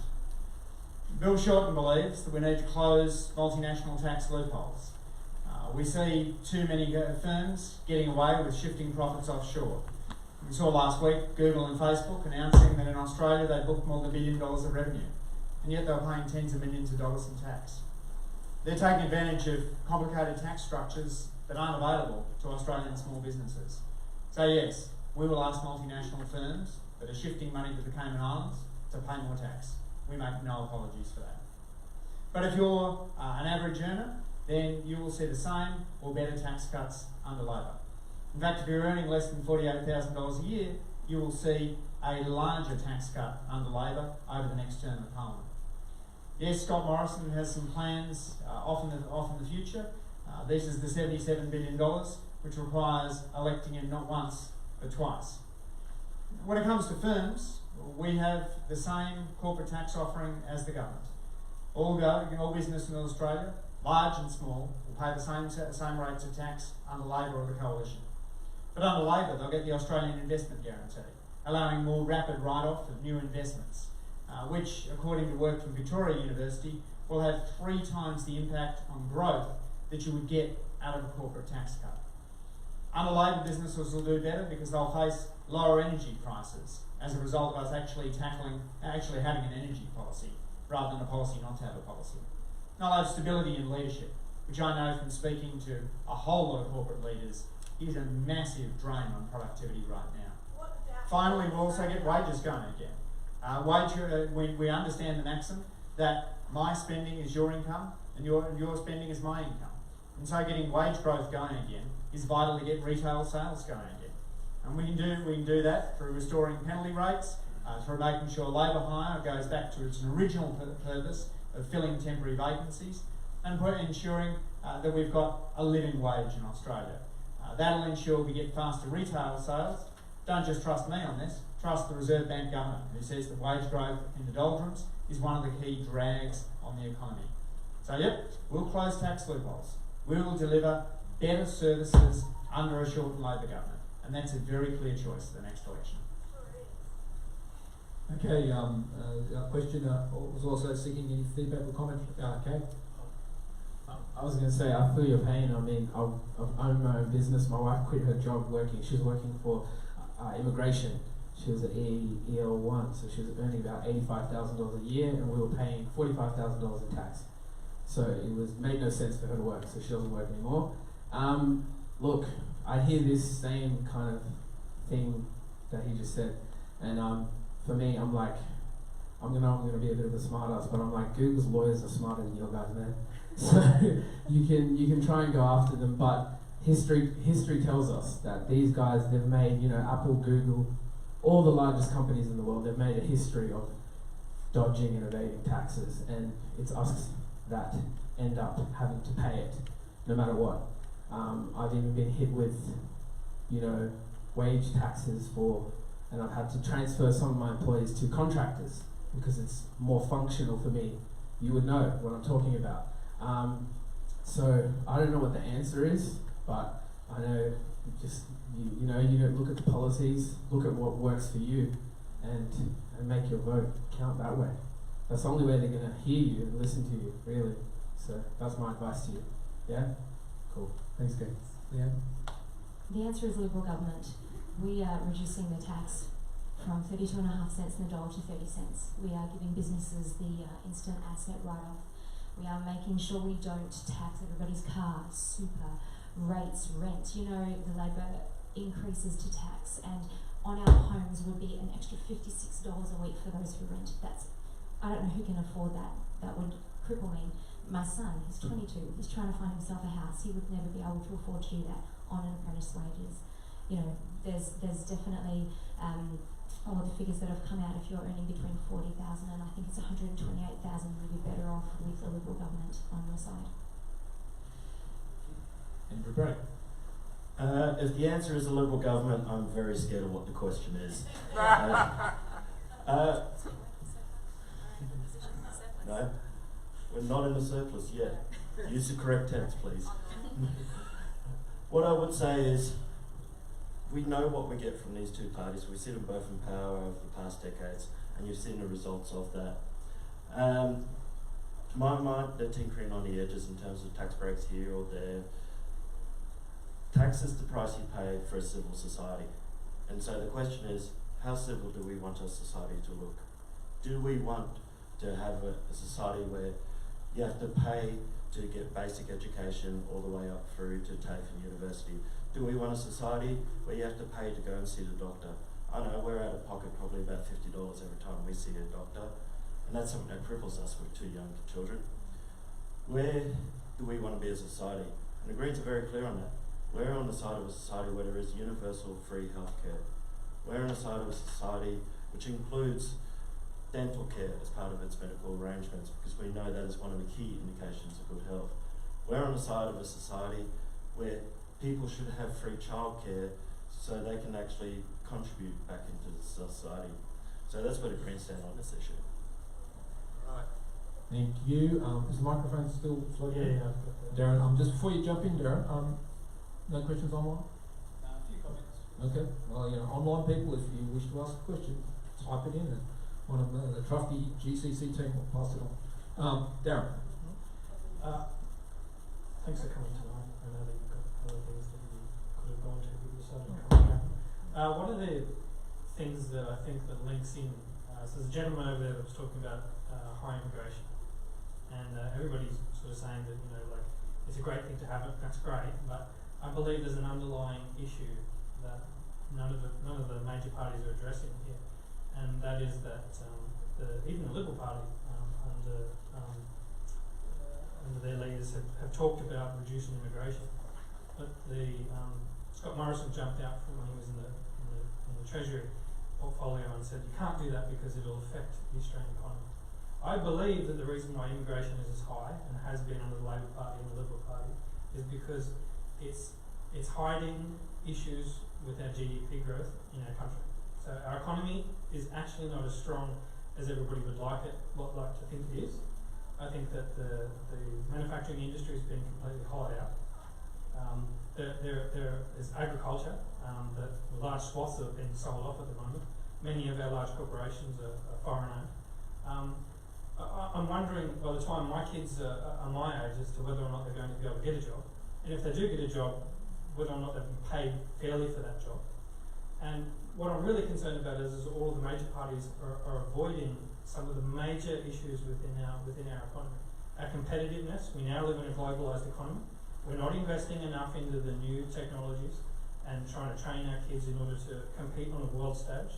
And what really concerns me is that most of the major 2 parties are more concerned about how they're going to just get through the next 4 or 5 years until the next election, and not concentrating on introducing policies that will actually create jobs within Australia. And one of the things that really concerns me is neoliberal policies do not put money back into the real economy. I mean, it's great to think that trickle-down economics works, but it doesn't. It's been proven when you get all the big businesses in and you say, we're going to give you all a tax cut, isn't that great? You're going to definitely pass that on to your workers, aren't you? And they can't even agree amongst themselves that they're going to actually increase wages. And the Reserve Bank has been screaming out for the Australian government to do something about our economy, and they haven't got much that they can really do at the moment, because they'll cut interest rates to zero in a globalised economy where most of the major federal reserves are making next to no money. So if we hit another GFC or something in the future, I'm really concerned about the Australian population, all the kids that are here, and I don't think that immigration is going to be the solution. I think that we really need to rethink that and start addressing the core fundamental economic problems we have in our country, because your kids won't have a job and will be in a recession. Okay. So I think the question is, the assertion is we have some core fundamental economic problems. What do you believe we need to do about them? And Andrew Braddock, you have the microphone. You want to make a comment, kick off? Firstly, I'd like to say I think immigration and by proxy the population questions are often used by dog whistling in politics. They are they're not addressing the major issue, which is a failure of government. We've had a failure of the plan to roll out adequate infrastructure in a timely fashion to meet population growth. Classic example here is with Gungahlin. We've had a failure of government in terms of very short-term thinking only to the next election cycle. So we're not seeing government put in place the policies to be able to support people, enable workers to be fairly remunerated for the value of the contribution they make to society. We're seeing also that corporate influence come through, where the tax cuts are going to those big corporations who've made donations to the Liberal and Labor Party, and we haven't seen that trickle down. So the Greens have been calling out on all of these issues, as you mentioned. We have been crying out to asking the major parties to make meaningful action in this space, and we haven't seen that yet, but we'll keep doing that. I understand you're hoping for a strategic perspective. In the last 4 years, there have been 18,400 extra Canberrans in work, so there is growth for that, and I understand that the Liberal Party have a same forecasted position for the next 4 years. Going forward, that's a bigger situation. With regard to immigration, it is what it is, and the Liberal Party haven't changed much perspective on that. But I will say I will just agree to disagree on the trickle down economics. I'm really not an economist myself, so I don't have much more to say about that. Darren, great question. Trickle-down economics is also known as horse and sparrow economics. The notion of the best way of feeding the sparrows is to give the horse a whole lot of food. And that just isn't working for Australia right now. In March, we fell into a per capita recession. The first time we've been in that situation since 2006. And you're quite right that when you measure recession based on the size of the entire economy rather than per person, then rapid population growth can distract you from what's actually going on. So we've seen a flatlining of living standards, worse wage growth every quarter under this government than any quarter under the previous government. We've got household debt now at record highs. Inequality has gone up over the course of the past generation. Home ownership's as low as it's been since the 1950s. There are serious economic challenges to be tackled in the economy. And part of that is getting productivity going. So we have a notion of boosting productivity through investment. Investing in individuals through expanding early childhood, doubling the number of apprentices, putting money back into public schools and uncapping university places. Investing in infrastructure, such as the national broadband network, road, rail, and of course the bike paths announcement we made today. And investing in institutions. So the Australian Investment Guarantee will be critical for new businesses, but we also need our competition institutions to be fit for purpose. The startup rate was 15% a decade ago. Now it's down to 9%. And part of that is that we've got large firms dominating too many sectors of the Australian economy. So we give more resources to the ACCC, we give them a market studies power, we'd ask them to do post-merger reviews and to more carefully scrutinise the economy to ensure that we get more diversity in job growth. That stands in contrast with the Liberals' approach to productivity, which is all about cutting environmental regulation, cutting workers' rights, cutting social protections. That's a race to the bottom. Our approach to productivity is a race to the top. And it is very much a long-term approach in line with exactly what you talked about before. Hey man, how's it going? Well, you kind of know what my stance is on immigration, but I'll say like what I said before, when these two guys, it's almost like two sides of the same coin. They both got different mates they like to look after, and we kind of come last. But I wanted to talk about what you said about young people. You're totally right. Like I said, I worked with kids in schools for a long time, and I'm seeing, I had the opportunity to go overseas last year in December, spend some time in some schools in Mauritius and South Africa, and I looked at some of the programs the kids were doing over there. Then I came back to Canberra, and I was very concerned for exactly what you're saying. We have all the resources here, but we find that some of our top kids are not even competing on a global level with countries that have limited resources. And I feel like with both opposition and government, it's reactionary. We're not getting proactive with it. We're not getting in front of it. We're not developing into new innovations. There's a lot of companies in America who are really pushing going forward. You know, Silicon Valley, we should be teaching all our kids, everything is going to be technology, and we've got kids at school still doing sheet work. It doesn't make sense. So I don't know what the answer is, but I know that I've been a homeowner for the last 10 years, and it wasn't so great under Labor, and it's not so great now. So there you go. Okay, thank you. Good questions, keep going. I think the microphone is. I've got the question covered. Yeah. Oh, you're over here, right. The first thing, I'm going to ask a common question for you all. Do you all agree when a politician fails to do the election promise, they should be penalised? Yes, 100%. 100%? Put them in prison for... not prison. Come on, man. Not prison. I just think there needs to be more ethical, they need to be held to the same standards that I feel like government workers should be held to. Yeah, they need to be held to the same. My wife, when she was working in government, if she said some of the things that our politicians would say, she'd be sacked. If she drank alcohol, she'd be sacked. She had drug testing. Politicians, I don't think, are drug tested. They wanted drug test Centrelink people. They demonise people. They want to drug test them. We've seen that, the One Nation guy going to the strip club, stuff like that. So it's almost this double standard.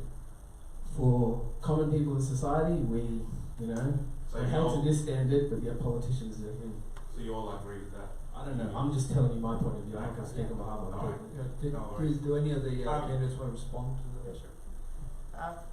So, over the last 6 years, we've had one leader, one shadow treasurer, one deputy leader. And that's allowed us to focus on putting together the most ambitious policy platform that any Australian opposition has taken to an election in my lifetime. And part of the reason for that is that we watched the Abbott-Turnbull-Morrison government go through this issue of breaking promises.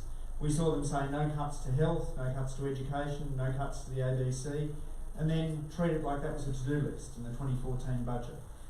That's deeply damaging to the Australian political system. Above all else, a Shorten Labor government be a government that keeps its word. Because we know the costs of breaking your word. We've seen it, the cuts and chaos of the present government. A National Integrity Commission will be a core part of what Shorten Labor government does in order to make sure that politicians are held accountable. I'm deeply committed to the notion of good public policy, to ethical politics, and that starts with keeping your word and doing exactly after the election what you said you'd do beforehand. Excellent. Well, Henley, did you want all the candidates to respond, or? No, I just want to say, do you all support in a fairness where when you commit something, you just need to do it, and if you can't do something, you shouldn't say about doing that. You know what I mean? So, but my question, I'll start with my first thing anyway. The first thing, please stop addressing Morrison government or Shorten government. It's not someone's government, it's people of Australian government, it's people's government. So rather than addressing someone's, it's Australian government, so it's the people's government. So if you address the people, that'll be greatly appreciated rather than some person. We don't, it's Australia, it's belongs to people, not to the politicians. And how do we distinguish the two sides then? One's in opposition and the other one's in government. You want to that current government, so how about you say it's your government?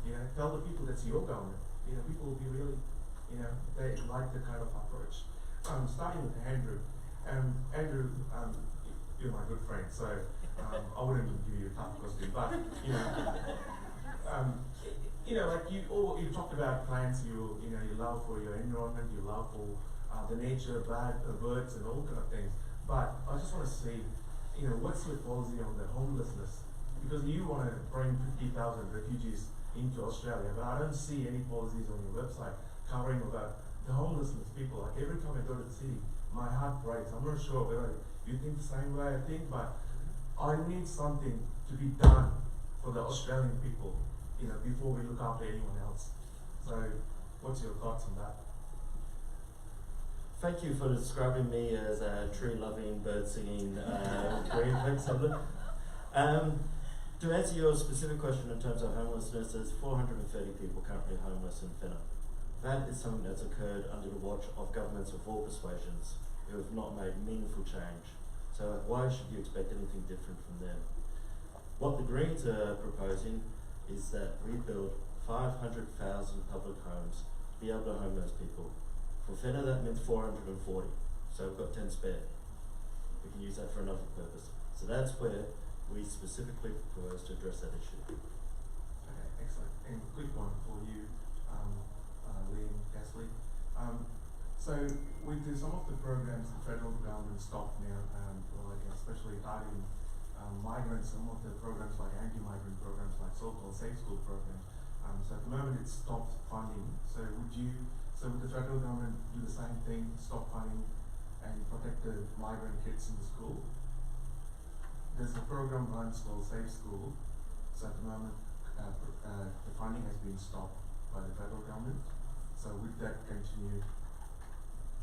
Sorry, so the funding has been stopped for safe schools, is that your question? That's right. So the federal government stopped the funding, so For will it safe continue? schools? Yeah. And so what's the Was question? the policy going to change or it's going to remain the same? With regard to safe schools, I don't know, I actually don't believe it will change. Alright, no worries. Andrew, just a quick one. So you talked about all the Adani projects and stuff. Do you guys support the Adani project or yes or no? So we don't believe that Adani needs to stack up economically and environmentally, otherwise it shouldn't go ahead. But when people say, wouldn't it be great if Tony Burke stood up and said he would stop Adani, effectively what they're saying is, wouldn't it be great if the Australian taxpayer sent Adani a really large compensation cheque? We know that a minister is a decision maker under the Act, and so a minister who says before an election what they're going to do is effectively making their decision unlawful. So Tony Burke will apply the rules, but he won't make the mistake that the Howard government made in 2004, where before the election their environment minister said they would rule out a wind farm. After the election, when they made that decision, the decision was rendered unlawful in the courts. It'll get absolutely proper scrutiny from us, and it won't get any government funding, unlike the current government, which has said that it initially said it wanted to give $1 billion of taxpayer money to support Adani. So can I take it as yes? You can take it exactly the way I answered it. I'm being very specific and honest with you on this. It's an answer my question. No, it hasn't. I'm giving you the most honest answer you like. I can. You've asked for honesty in politics, and it's really important that I explain the way in which the environmental law operates and the risk that we face as a government if Tony Burke were to stand up before the election and say Adani's out. That doesn't give you the result that if you're an anti-Adani person you want. In fact, it gives you exactly the opposite result. So, why? Because the Environment Minister is the decision maker under the Act. Just like a judge who before a trial says, I'm going to find the defendant guilty, immediately ensures only one thing, that judgment will be rendered unlawful. So to an Environment Minister, or a would-be Environment Minister, who says before they've got all the facts in front of them, here's what I do, only guarantees that decision will be overturned in the courts. All right. Henley, I think that's 4 questions in a row, so I think we need to make sure we distribute the microphone to the next question. There's a lady over here. Yeah, no, there's 2 or 3 here on this side. Yeah, I've been bypassed 4 times. Okay, well, I'm just trying to make sure those who've had a question get passed over, so those who haven't had a question, do. Right, thank you. So this is mainly directed at Leanne and Andrew Lee.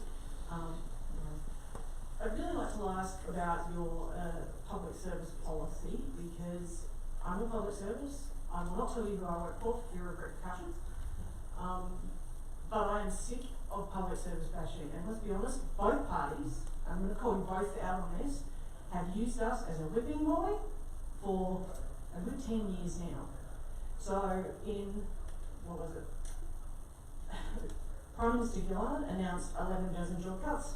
Andrew Lee, I believe you were the Parliamentary Secretary assisting.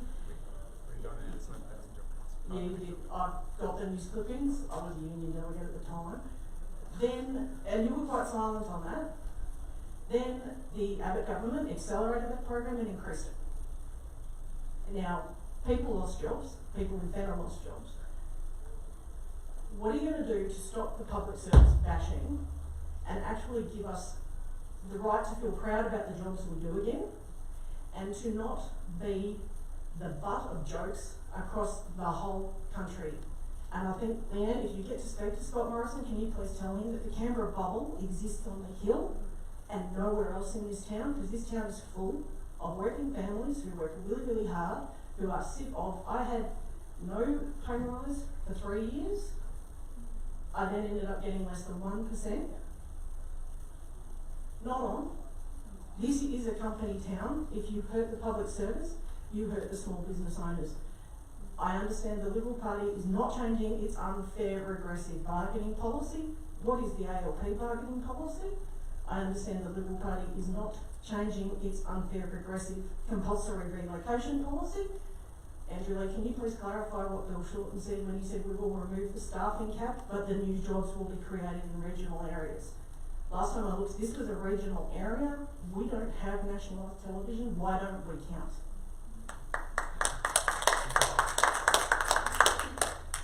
Thanks for the question and thanks for your service. Public service is exactly the way that the name suggests. It is a service to the public and should be respected. I've worked as a public servant. I understand how hard people work in those agencies. When we were last in office, public service numbers grew in line with population. Every year we were in office, public servant numbers increased, except in our final year in office where they fell by just a couple of hundred. Since the coalition's come to office, they said there would be 12,000 job cuts. It's been more than like 15,000. As I said in my opening remarks, 1 in 10 Canberra public servants at a federal level has lost their jobs under the coalition. Now, they sought to justify that early on by saying, oh, Labor would have done all this anyway. But the facts run against that. You just need to look at public service numbers during our time in office and during their time in office. And it's clear that under one party they rose and then under another party they fell. In fact, it's the opposite of what you see with carbon emissions, where under us they fell, under the coalition they rose. We've removed the arbitrary staffing cap, which is actually a cost on departments. What's happening right now is that agencies that want more permanent staff can't hire them because they're pushing up against their cap. So they go out and they get contractors who cost more and deliver less in terms of institutional knowledge. So you don't have people within the agencies who have a long-term corporate memory and can say, well, that sounds like a good idea, but actually we tried it a decade ago and here's why it won't work. We'll remove that arbitrary public service cap, which means organisations like the National Disability Insurance Agency can hire the people they need. The tax office can get the folks they need to go after tax dodgers. They've lost 4,000 staff under the coalition. And we'll see 6.5, is it? Right? There's been significant cuts to a whole range of different agencies. And we've said specifically that there'll be a set of Department of Human Services jobs that go into certain regional centres. We've made those targeted announcements. Under us, we moved agency bargaining to synchronise the timing, and so there was an ability for agencies to work together as they went into those bargaining rounds. We've said that through Jim Chalmers, who's had a very constructive working relationship with public servants, that we would seek to make savings in non-staff areas. We're not going to be increasing the efficiency dividend, and we've said, working with your union, that we'll deliver a better deal for public servants. Will there be jobs created in non-regional areas though? Because Bill Shorten said he'll obliterate the cap, but they'll all be regional area jobs, which counts Canberra out. Yeah, there will be more public service jobs in Canberra if we're elected. Okay. All right. Where's the microphone? Okay, great. Thank you. Yeah, so I have a question. What? Leanne get a chance to answer? Oh, yeah, right, sorry. So the trick here is, if the questioner sends a question, but yes, if you wish to jump in and have a further follow-up comment, please jump in. Yes, Leah. No, that's okay. What's your name? Narelle.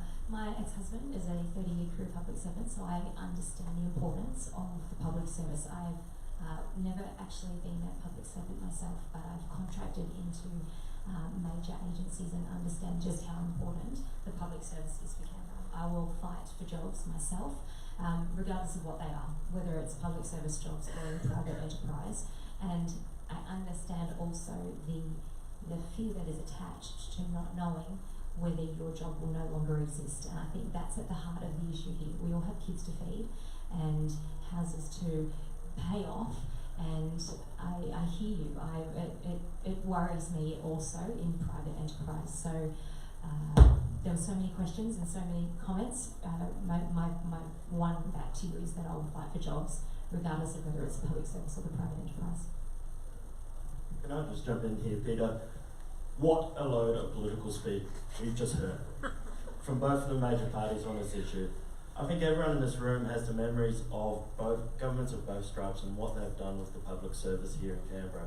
The applause to Narelle's question, I think, communicated that. And in response, we just heard a lot of politics, but nothing meaningful. So that's why I'm saying we need to stop voting for the major parties. We need to start voting for something different. The Greens are firmly on the side of the public service. I used to be a public servant until Section 44 ruled me out in the lead up to this election. I need to go back there. So I'm very much for the public service. But I've also worked in private sector as well. Don't take me just as one-dimensional. We have a policy in terms of we need a skilled, well-qualified, well-remunerated public service to be able to give Australia the support it needs to face the challenges it has due to a failure of the politics. Thank you. Be quick. I'm not sure whether you're asking on a party level or a personal level. I don't know about the political speak. I'm new to politics. But I, as I say, will fight for jobs regardless. So just had to be clear. I'm very new to this. This is not a party perspective. And as your candidate, when you vote for me, number one, you need to understand what I will fight for, given the opportunity. Okay. Did you have any words you wish to share? I worked as a youth worker, so I totally understand where you're coming from. I agree 100% with Andrew. Yeah, you just got to make your vote count. Okay. Thanks for your question. Thank you, Kate, and the microphone to the back now. I just had a question in regards to what was talked about earlier with climate change, homelessness, and you said you were like traveling around and seeing what the kids are doing in different countries. Yeah. I know at my school I have a program called Playing for the Planet, and I was just wondering if there's any policy or discussion about further utilising the next generation of kids to tackle these issues that we have across the nation. Okay, lead off. Well, yeah, man, I totally agree with you. I think you guys are all the protests and everything that young people are doing kind of at the forefront of the climate change. And it's so inspirational. I feel like the future of Australia is very, very bright with young people like yourself, and that's why I do work with young people. I get really frustrated, but no offense to anybody in here, when I talk to a lot of adults, because I feel like they're just so one-dimensional, stuck in their ways. But when I talk to a lot of young people, you really are empathetic about what's happening in the world, you care about your future, and you want to make Australia a better place. And for myself, I make sure that a lot of my students are aware of the effects of climate change and what they can do to encourage their parents to get involved. And it's great to see you here today getting politically involved. If there's one thing I can say is, can you bring like 10, 20 more of your friends, please? And just really just push the importance of your voice. It matters, and everything that you can do to change what's happening at a top level using your voice and galvanizing more young people, man. So by you being here today, props to you, bro. Thank you. On the issue of climate change, when I'm in Parliament, I see a bunch of grey-haired blokes on the other side waving around lumps of coal, and in many cases arguing that climate change isn't real, that somehow we need an inquiry into the Bureau of Meteorology. No, really. This is what some of them are saying. When I go into local schools, I hear the same thing that I hear from my three little boys. That the climate's changing, that we've got to do something about it, that this is an environmental catastrophe that requires urgent action. And that there's a big difference between the political parties at the next election in terms of our attitudes to climate change. I've spoken to the students who've rallied outside Parliament, spoke to them outside my electorate office just here in Gungahlin Place the other day when they were here. In heavy rain, we came out with a bunch of lollies and took their questions and raised their blood sugar levels a little. But it's really important too, as we go into the climate change debate or any other debate, that we don't take an absolutist position. Because if you can think of any important reform, pick your favourite reform, it isn't compromise-free. When we put in place Medicare, there were compromises. When we put in place the National Disability Insurance Scheme, there were compromises. When Australia created universal superannuation, there were compromises. And to take the approach to politics that it's all broken, we have to throw everyone out, unless it's perfect, I'm not going to have a bar of it, is to misunderstand how change happens. Change happens through hard-working people sitting down and finding a path where we can bring a majority of Australians with us. And that's exactly what we'll do with our climate change policies. So take all of that energy, all of that passion, all of that enthusiasm, but don't for a moment think that the perfect should be the enemy of the good. Recognise that we need to work within the system to find a compromise. That experience in politics has a value as experience does in other areas of life. And that people of goodwill have in the past changed the world for the better. We're elected, we'll aim to do so again. Leah? I agree. Great, good question. Get involved, bring all of your friends. And I want to say that, you know, there is money in the budget to look into solutions, and let's work together. Let's work together, not against each other. Let's talk and see what the opportunities can be. You know, you guys are young. You know, you have such passion for this, for all things climate, and I think we should work together. I just want to go back to Andrew's answer and say that is patronising to the youth. He went out with a bowl of lollies, fed them, got their blood sugar levels up, but then did nothing to actually meet the school strike for climate people's demands, which was no Adani, no new fossil fuel projects, renewables by 2030. How patronising. He was not even able to engage with them and say, how can we discuss this meaningfully to take action? This is why I got so much in politics, because we need to take action. Yes, we can't let the perfect be the enemy of the good, but we can't let the inadequate go through to the keeper. We need to do something meaningful, and we need to start taking action now. Good topics there. Yes, I know you've been waiting very long. Thanks for your patience. I'm just conscious that we are over our formal time, but we're into the bonus time. So I do want to try and map my out to, but yes, please, carry on. Andrew raised the Paul Keating universal superannuation as not being perfect. I thought it was quite perfect. It had 15% tax on the way in, 15% tax while you're in there, and 15% tax when you're in pension phase. Now obviously the Conservatives tinkered with that, and now we've got this $6 billion worth of franking credit refunds. Now these have arisen out of two. I know you guys, Christian, you sat around with a few Chardonnays and saw the $6 billion and thought, that's a good bit of whack we can use on schools and education. But that $6 billion has arisen basically out of the drop in returns on, I'll call them term deposits, from about 8% down to 2%. So they would have been offset against the refunds. Then people have moved their money in their superannuation arrangements from a balanced portfolio of franking credits and bonds or term deposits to predominantly franking credit shares, right? Now,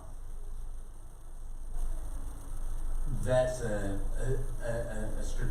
could have put a tax on, you could have reintroduced the tax on and so what's going to happen is that $6 billion will disappear before you get to use it, because people will exploit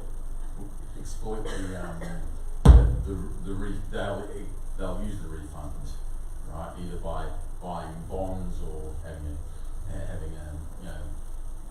real estate in their superannuation fund. So why tinker with it that way rather than just reintroduce the 15% tax on people in pension phase, and increase the tax on in the accumulation phase, and you end up with the same result.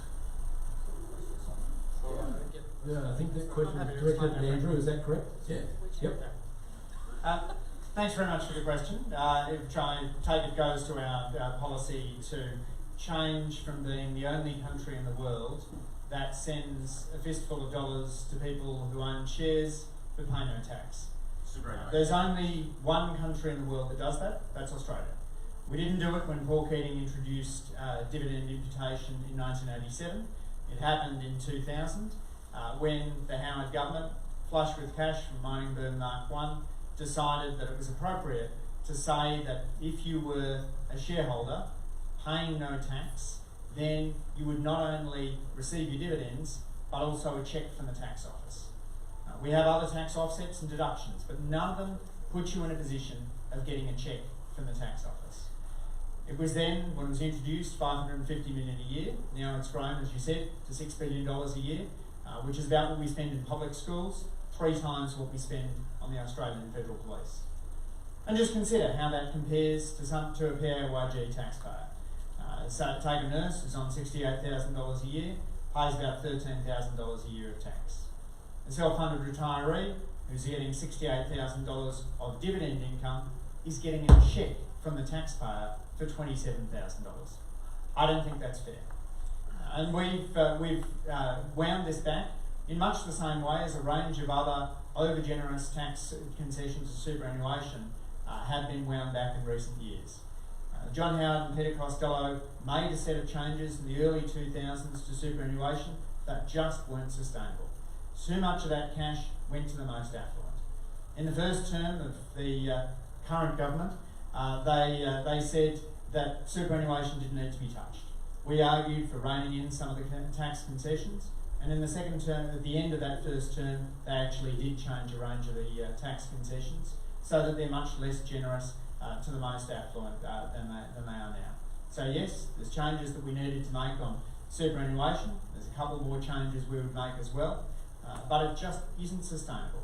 With debt under this government having doubled to $15,000 per person in net terms, to continue sending a fistful of dollars to people who pay no tax. Follow up? I'm not new to politics, so the past is that's not. I can't go into that. But my mum was a nurse. She was a single mum, and she has worked hard her entire life to get to the point where she can retire. She isn't a drain on our society, and there is a chance that she is going to be whacked an extra $5,000 if the Labor government win. And I want you to look at her. I don't think that's fair.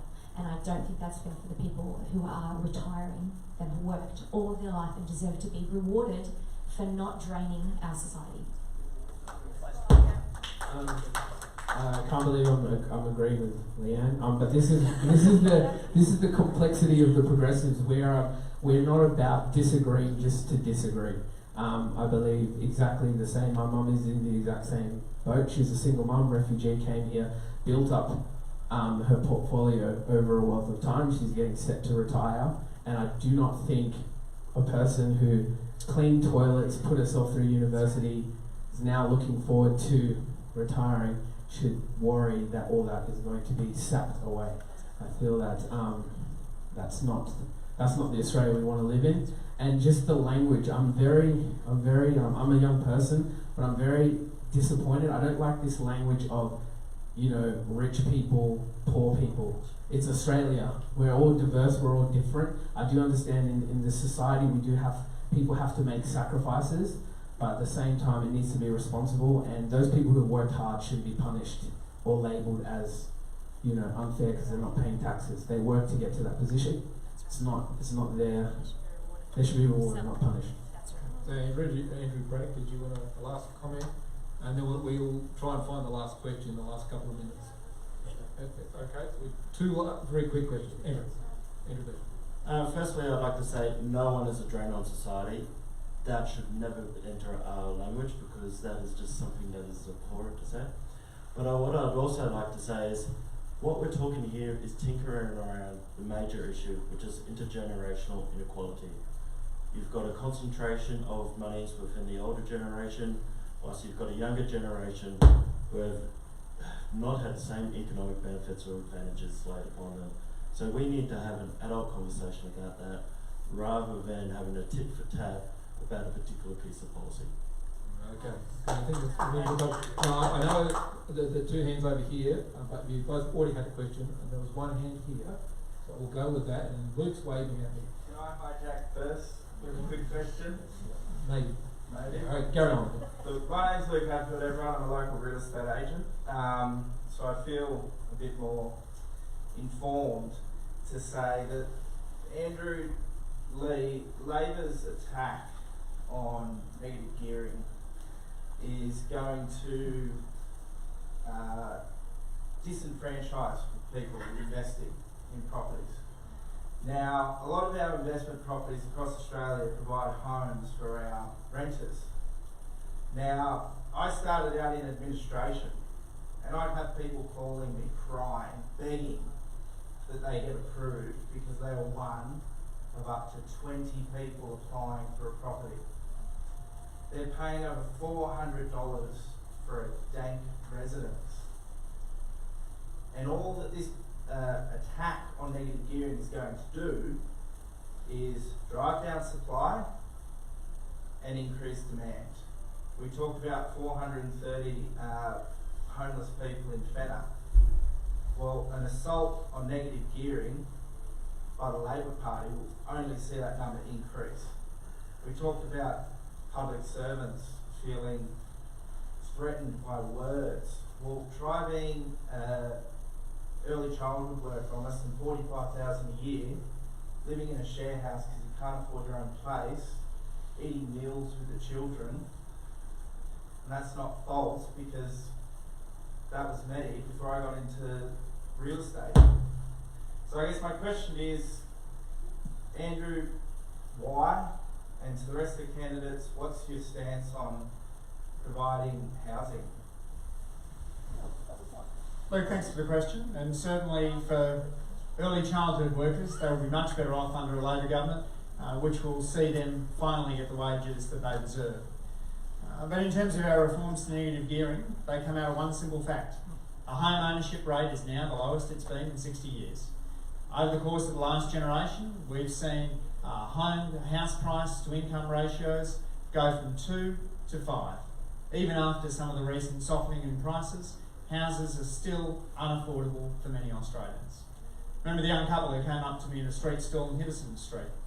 She was a public servant, he is a police officer, and they said they didn't think they could afford to break into the property market and start a family. They were faced with a choice. Do we have kids or do we buy a home? I don't want to become an Australia where young people feel they are locked out of the property market. But that's one of the effects of the combination of negative gearing and the capital gains tax discount. Negative gearing is unusual. In Britain and the United States, you don't get to make to deduct your investment losses against your wage income. But in Australia you do, and combined with the capital gains tax discount, we've gone from a situation where back in the 90s, the typical landlord paid tax, and in the noughties, since the noughties, the typical landlord has received a cheque from the tax office, has been in a deficit position. And that means that's not good for financial stability, which is why the Reserve Bank, the OECD, the IMF have urged us to reform negative gearing. It encourages people to put too many eggs in one basket. So we'll reform it, not for existing purchases. If right now you're negatively gearing, nothing will change for your capital gains tax or your negative gearing arrangements. But after the 1st of January next year, if we win the election, then you'll only be able to negatively gear for new built homes. That's going to be good for housing supply. I'm pretty confident that you're going to be out there selling more new built homes to investors. We'll be encouraging them to go into that sector of the market, which is just the way we work things with foreign investors and with first home buyer grants, both directed towards new built homes to encourage housing supply. The modelling that's been done by Treasury, indeed, suggests that this is going to have no more than a trivial impact on the housing market. And certainly the idea that it's going to drive up rents has been discredited by organisations such as the Grattan Institute. We're confident that it's a loophole that needs to be closed, and that closing it is going to improve home ownership in Australia and bring that great Australian dream of owning your own home back into the hands of many young Australians. Okay, Luke was also after any comments from the other panels on housing issues? We're not taxing housing. Not at all. Well, no. No, I think you're right. No increases, let's go with that. Well, then you can see what will happen under the future Liberal government, a continuation of the same and if not getting worse, more unaffordable housing. Greens believe housing is a universal right. People require a warm, safe, secure place in which to live. And that's what we would have to do. Through the public housing, which I mentioned earlier, through giving renters basic rights, such as, for example, being able to have a pet and so forth, through also removing of those tax advantages which have made it the greatest boondoggle, you could say, the greatest swindle within the Australian investment landscape. So that's what the Greens would stand for. Housing issues? I mean, I wouldn't call it a swindle. My mum negatively viewed and then she got me a house. So I wouldn't be a homeowner if she did that, if she didn't do that. And my partner's parents, they did that for her sister. And so, yeah, I think, again, I don't believe in punishing people who've worked hard. So. Smart parents help. Yeah, exactly. Alright, so we definitely have time, so Cherie's been very patient, so I'd hopefully like quick to one. thank all the candidates for coming. It's a really good opportunity for everyone to ask questions. My question is in regards to small and medium businesses. What are your policies and is there going to be any changes in the tax system? Alright, small medium business policies. Andrew, you've got the microphone, you want to lead off? Sharia, it's a great question. Under Labor, you'll face the same corporate tax rates for businesses large or small, and you'll also, under both parties, see the instant asset write-off. But only under Labor will you get the Australian Investment Guarantee, which allows 20% deduction of investments over $20,000, including electric vehicles in that first year. You'll see lower energy prices under us. Don't just believe our modelling. The government's own modelling on the National Energy Guarantee said it would save households $500 a year. And energy costs are huge for small businesses. We also managed to get through Parliament this year changes that allow small businesses to sue big businesses for breach of competition laws without fearing bankruptcy and having to pay the other costs, the other side's costs. We actually managed to get some National Party folks to cross the floor in order to get that change to the law. In the area of independent mechanics, we've said we'll ensure that they get the data they need to fix modern cars. That's now an existential threat to independent mechanics, a really important one for that sector. And for local hoteliers, we'll put a little bit more balance back in the system by preventing big firms like Expedia and Booking.com from taking 30% of the total hotel bill away through the so-called price parity clauses. So stronger competition laws are going to be fundamental to creating that environment. But also it's just about getting retail sales going again. They increased 0.6% last year. New car sales were down 3%. That's what happens when you don't have wage growth. You get wages going, you get household income growth going, you get retail sales going again. It's that virtuous cycle for the economy. It's not horse and sparrow economics, it's trickle-up economics, flow-up economics, in which we boost the earnings of the lowest paid and benefit business and society as a whole. Since it's the final question, Peter, thank you very much everyone for a characteristically hard-hitting and thoughtful set of questions. I've learned a lot and really enjoyed the conversation. Thank you, Andrew. Leanne, on small and medium business policies. Yes, thanks, Sheree. Also, the instant asset write-off, $30,000 is what the Liberal Party have offered. The boost to the, I know there's an injection of cash for the Woman Royal, we're looking to, boost the construction industry, all sorts of, great opportunities for small business there. There's extra money towards apprenticeships, and yeah, that's all that I've got off the top of my head. But yes, thank you for having us tonight. Thank you for the questions. Look forward to chatting with you all. Thank you. Andrew? Alright, want to say also echo thank you everyone for coming along tonight. What I would like to say is there's one notable absence here, and that's of Zed's a soldier. And that's what I wanted to ask a question about is, who here actually thinks Zed has done a good job in representing Canberra? Mate, we're here to ask you questions. Alright, Ask questions. that's fine. Well then, if you want to see Zed replaced, the person most likely to do it is right here, Dr. Penny Kibbers. She is the only candidate who statistically has a chance of getting past it and being able to succeed at getting into the Senate. Katie Gallagher's already safe. So I'd encourage you at the end of the session, please come and have a chat with Penny and myself, and we'll have to discuss anything we've talked about tonight. And Kay, on small and medium businesses. This is actually a question that I wanted to ask you guys. I'm hoping that for small and medium businesses, whoever's next elected into government can take this idea forward. Just more, I guess, more incentives for small businesses to hire young people and involve them in the business practices, whether it be on a teaching, an entrepreneurial basis or mentorship, and also for older aged employees, incentives for them to take on older people who might have been forced out of the workplace, but making it easier for them to be able to facilitate that. Also, more consultation and easier for small businesses to be able to have direct line to government agencies to assist them when it comes to punitive practices with the tax office. I feel a lot of businesses get overwhelmed with the tax things and things that happen, and when they have to pay the fines, they close down, they become insolvent. And I guess just greater support and awareness that we do make up a large portion of Australian society, and we should not focus on the big guys, focus on us small business owners. Thank you, everyone. We'll bring it to a close. I remind our virtual visitors if they had come in person, they could probably stalk some of our candidates for a few extra comments afterwards. But thank you very much for coming along tonight. It's been a good crowd, and I am thrilled by the range of questions. We've pretty much covered the whole gamut, the whole range of policy issues with no prompting and no Dorothy Dixes.